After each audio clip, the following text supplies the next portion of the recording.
मनुष्य बाहर का रूप देखता है, लेकिन प्रभु वचन कह रहा है कि मनुष्य का स्वभाव है प्रकृति देखने का, बाहर का रूप देखने का, बाहर को देखने का भी ये कितना सुंदर है, कितना बड़ा है, या इसकी पोस्ट क्या है, ये कितना रईस है, कितना गरीब है, ये मनुष्य का स्वभाव है। लेकिन परमेश्वर का स्वभाव ये नहीं है। हालेलुया। वचन कह रहा है कि मनुष्य का एक स्वभाव बन गया है। वो कैसे बन गया? क्योंकि परमेश्वर का स्वभाव खत्म हो गया है।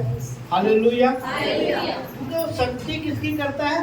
उन लोगों की शक्ति करता है जिन्हें परमेश्वर की ज्ञान के बारे में, परमेश्वर की पवित्रता के बारे में, परमेश्वर के बारे में जिनको समझ नहीं है। हालेलुया। क्योंकि जिस जगह पे हम ज्यादा रहते हैं, जिन लोगों के संग, वही बात हमें आ जाती है। हालेलुया। इसीलिए दुनिया का सबसे बुद्धिमान व्यक्ति कहता है ज्यादा गुस्सा करने वाले के साथ ना रहियो। वार्निंग दे रहा है, कह रहा नहीं तो तू भी हाँ जी ऐसे ही हो जाएगा। वचन में लिखा पहला कुरिन्थियों 15 अध्याय 33 में लिखा है, बुरी शक्ति चरित्र को बिगाड़ देती है। जब आप उनके संग रहते हैं तो वही बातें जीवन में आ जाती हैं। इसीलिए परमेश्वर चाहता है कि आप उसकी संगति में रहें। हालेलुया। और धन्य हैं, उनके भाग अच्छे हैं जो संगति में बैठे हैं। मैं ये नहीं कह रहा कि जिनकी प्रॉब्लम नहीं आए बात, लेकिन उनको कोशिश करना। अक्सर मैं लोगों को कहता हूँ कि आप बीमार होते तो घर में बैठ जाते, घरों में आप, मैं तो ऐसे ही करता हूँ।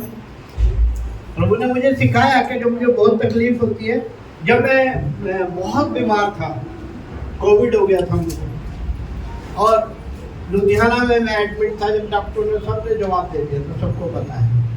लेकिन जब मैं वहाँ से चला अस्पताल से, तब भी मेरे को डॉक्टर ने आराम बता रखा था, मैं चल फिर नहीं सकता। लेकिन मैंने क्या कहा उन्हें, मैंने कहा पहले भवन चलो। हालेलुया।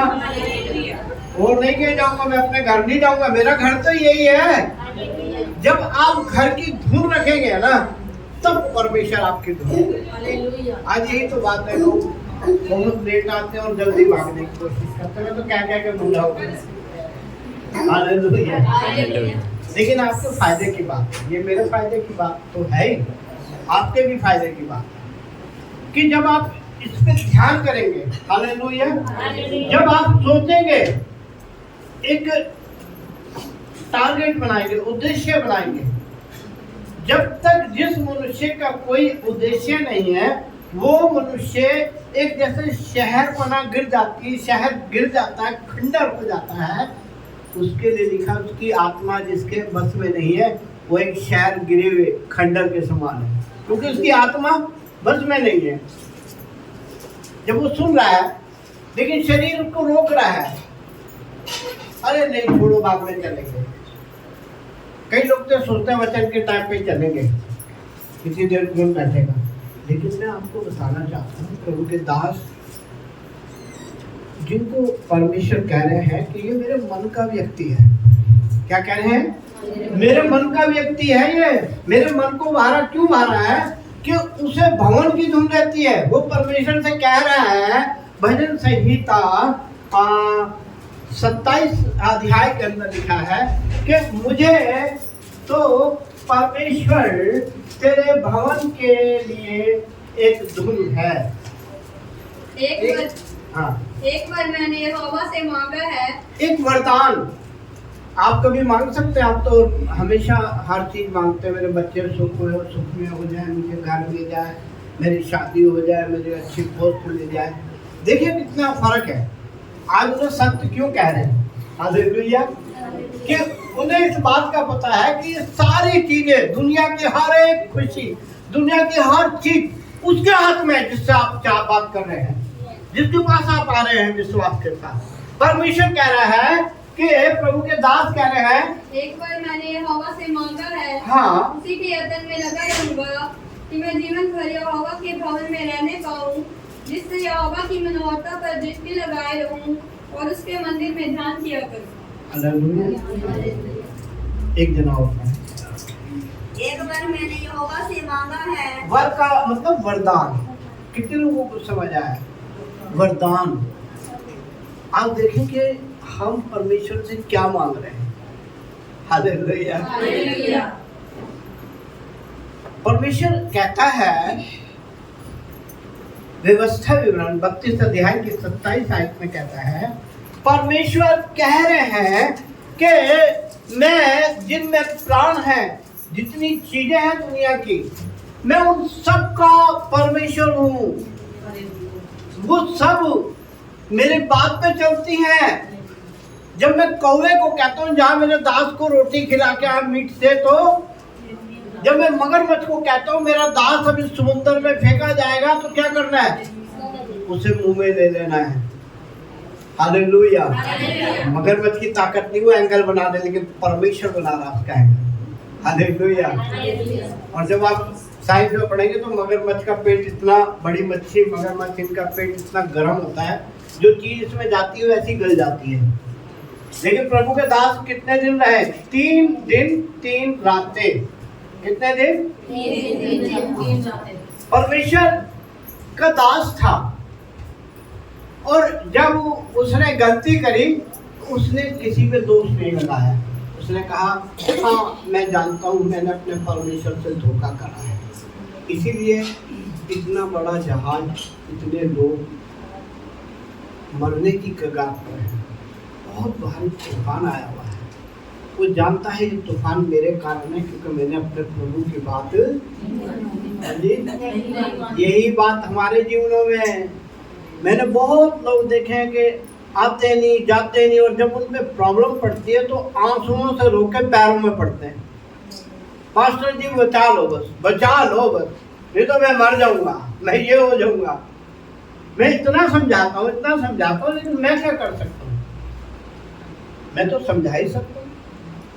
मुझे पता है कि ये इन्होंने इतनी गलती करी, इसलिए ये आंखों से रो रहे हैं, सिसक के रो रहे हैं। बहुत लोगों के लिए बात, और उनके लिए विशेष कह रहा है जो आते नहीं है। जब उन पर मुसीबत पड़ जाती है तो ऐसे हो जाते हैं, मेरे को सोने भी नहीं देते हैं, मेरे घर ही पहुंच जाते हैं रात के 2 बजे 1 बजे, मुझे तंग करने लगता है। बहुत से लोगों की, आज मुझे 23 साल हो गए सेवा करते हैं, लेकिन मैं ये बात कहता हूँ, तुम पे दुख पड़े क्यों? वचन कह रहा है कि तेरे डेरे के पास, भजन संहिता 91 के अंदर लिखा है कि मैं अपने दूतों को आज्ञा दूंगा, अपने स्वर्गदूतों को, अपनी सेना को, स्वर्ग की जितनी ताकतें हैं, स्वर्गदूत हैं, उनको आज्ञा दूंगा मैं कि तेरे डेरे के पास कोई दुख ना आए। मतलब शैतान दुख लाने वाला है। वो कह रहा है शैतान को कह देगा ना, यहाँ नहीं आना है। क्या लिखा है? क्योंकि वे अपने दूतों को हाँ मेरे निमित्त आज्ञा देगा। 91 का, इसलिए कोई विपत्ति तुझ पर ना पड़ेगी, इसलिए कोई मुसीबत तुझ पर ना पड़ेगी। प्रभु कह रहा है कोई मुसीबत नहीं पड़ेगी। कितने लोग चाहते हैं? सब चाहते हैं।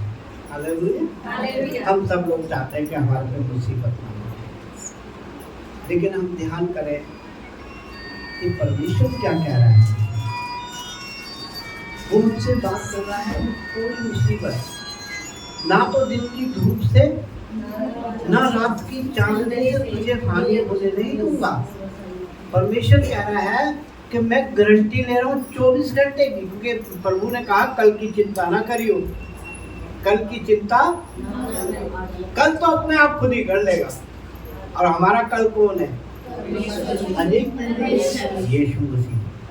हमारा कल, हम अपने कल को यीशु मसीह को देखते हैं, क्योंकि हमारा यीशु मसीह, हमारा स्वर्ग का पिता हमारे लिए जो भी करता है, क्या करता है?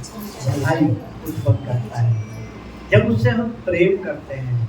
लिखा है वचन के अंदर कि जो उससे प्यार करते हैं। अब प्यार आपके हाथ में, कैसा प्यार करते हैं? हालेलुया। रोमियो 8 के अंदर लिखा है जो परमेश्वर से प्रेम का, 8 का 28 में लिखा है, जो परमेश्वर से प्रेम करते हैं। हाँ जी, हम जानते हैं कि जो लोग परमेश्वर से प्रेम रखते हैं उनके लिए सब बातें मिलकर भलाई को उत्पन्न करती हैं, अर्थात उन्हीं के लिए जो उसकी इच्छा के अनुसार बुलाए हुए हैं। उसकी इच्छा के अनुसार।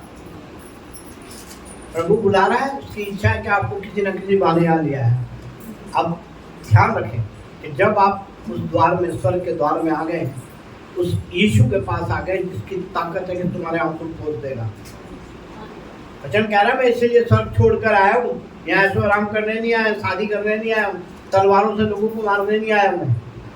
यीशु मसीह ने कोई तलवार चलाई? हालेलुया। यीशु मसीह ने तो 4 दिन के मुर्दे को कहा राजा उठ के मारो, जिसे कहते हैं ताकत। हालेलुया। यीशु मसीह जो समुंदर है, जो बहुत बड़ी नदी है, जिसमें यीशु मसीह चलते हुए जा रहे हैं नदी के ऊपर। कहाँ पर? पानी के ऊपर चलते जा रहे हैं। हालेलुया। और प्रभु के एक दास ने जब उन्हें देखा तो वो सोचा कि यार इतनी रात के अंदर, क्योंकि पानी में अंधेरा है, कश्ती में जा रहे हैं। पहले ऐसे लोग सफर करते थे, कश्तियों में जाते थे बनाए हुए हाथ, और कहीं कहीं निकलते रातों में पूरी पानी के अंदर ही होते थे। तो उन्होंने क्या देखा? कुछ साया आ रहा है। हालेलुया। वो कह रहे पानी के ऊपर तो आदमी चल ही नहीं सकता, ये तो कोई हाँ जी भूत है। बाइबल में नाम आया, इसका नाम भूत है, सारे शास्त्र में है। हालेलुया। तो लोग चेले सोचते ये कौन है? अरे हम नाव में जा रहे हैं, अचानक कोई भूत आ रहा है हमारी तरफ। आपस में बातें करने लगे। यीशु ने कहा नहीं, मैं तुम्हारा स्वर्गीय पिता हूं। परंतु उन्होंने उसे झील पर चलते देखकर समझा कि भूत है। इसका रेफरेंस भी बोल दो। मरकुस 6 का 49। मरकुस 6 का 49 कितना होता है इंग्लिश में? 49। एक कम बचा। वचन कह रहा है कि चेलों ने यीशु को किस पे चलते देखा? मैं बताना चाह रहा हूँ कि नील नदी इतनी गहरी है कि समुद्र को भी पार करती है। हालेलुया। और आज भी है, इसीलिए तो यीशु को मानते हैं लोग। अंग्रेज इसी बात पे तो फिदा हो गए कि यार जो बात यीशु के पास है वो सब कुछ है। अगर वो कह रहे कि पानी तो पानी आज है, वो कह रहे वो पेड़ तो पेड़ आज है, जिस नाव पे यीशु ने प्रचार करा वो नाव आज है, जिस जगह उनको कफन में कब्र में रखा गया वो कफन उनका वही है। कब्र खाली है, वहाँ लिखा हुआ है कि कब्र खाली है, क्योंकि यीशु मसीह क्या हुआ? तीसरे दिन उन्होंने कहा था मैं तीसरे दिन। हाँ जी। और वहाँ के शासक ने, वहाँ के लोगों ने, भरवाने वालों ने, लोगों ने मिलकर तला बनाई थी। अरे ये ना झूठ बोलता है, क्योंकि आज तक मौत को तो किसी ने भी, अगर जिंदा भी है तो थोड़ी देर के बाद मर गया। हालेलुया। लेकिन यीशु ने सबको कहा था, अगर आप पवित्र शास्त्र पढ़ेंगे नया नियम, उसमें यीशु ने कहा मैं यहाँ रहने नहीं आया, कोई जात बनाने नहीं आया, मैं तो लोगों के आंसू पोंछने आया हूँ, मैं तो लोगों के दुखों को उनको प्रचार करने आया हूँ। यीशु ने कहा, लूका की पुस्तक 4 अध्याय के 18 में इस प्रकार से लिखा है, यीशु ने प्रचार में बताया अपने। हाँ जी, लूका की पुस्तक 4 अध्याय के 18। प्रभु का आत्मा मुझ पर है। यीशु ने कहा कि मैं इस संसार में प्रभु का आत्मा परमेश्वर होता है, वो मेरे साथ है, इसलिए कि उसने कंगालों को सुसमाचार, कंगालों को, अब क्या दुनिया में हम कह रहे बड़ा रईस है, हमें किसी बात की, हाँ जी, प्रकाशित वाक्य में लिखा, हम इस वचन को भी नहीं रखेंगे। लिखा है, वो कहता है मैं बड़ा रईस हूँ, मेरे पास तो गाड़ियाँ हैं, घोड़े हैं। पहले घोड़े खच्चर होते थे, अब आजकल गाड़ियाँ शुरू होगी। मेरे खोल तो इतनी जमीन है, इतना हुआ है, तो बहुत रईस है। आज लोगों के मन में ये बात आती है, तो कहता है कि मैं धनी हूँ, मैं धनी हूँ। अब धनी कैसे है? अरे बहुत बड़ी जमीन है, अरे बहुत चीजें हैं घर के अंदर। तो मनुष्य क्या सोचता है कि मैं हाँ जी, धनी क्या हूँ, सोचता है? मैं धनी हूँ। ये तो एक स्वाभाविक बात है, आदमी के मन में आता है। लोग कहने लगते हैं अरे आप तो बहुत धनवान हैं, लेकिन परमेश्वर इसके विषय में क्या कह रहा है? हाँ जी, वो कहता है मैं धनी हूँ और धनवान हो गया हूँ, धनवान हो गया हूँ, और मुझे किसी वस्तु की घटी नहीं, क्या घटी नहीं है, और यह नहीं जानता ये नहीं जानता। अभी तू इतना धन इकट्ठा कर रहा है, लेकिन ये नहीं जानता इसे खर्च कौन करेगा। हालेलुया। वो कह रहा मूर्ख तू नहीं जानता, इतनी मेहनत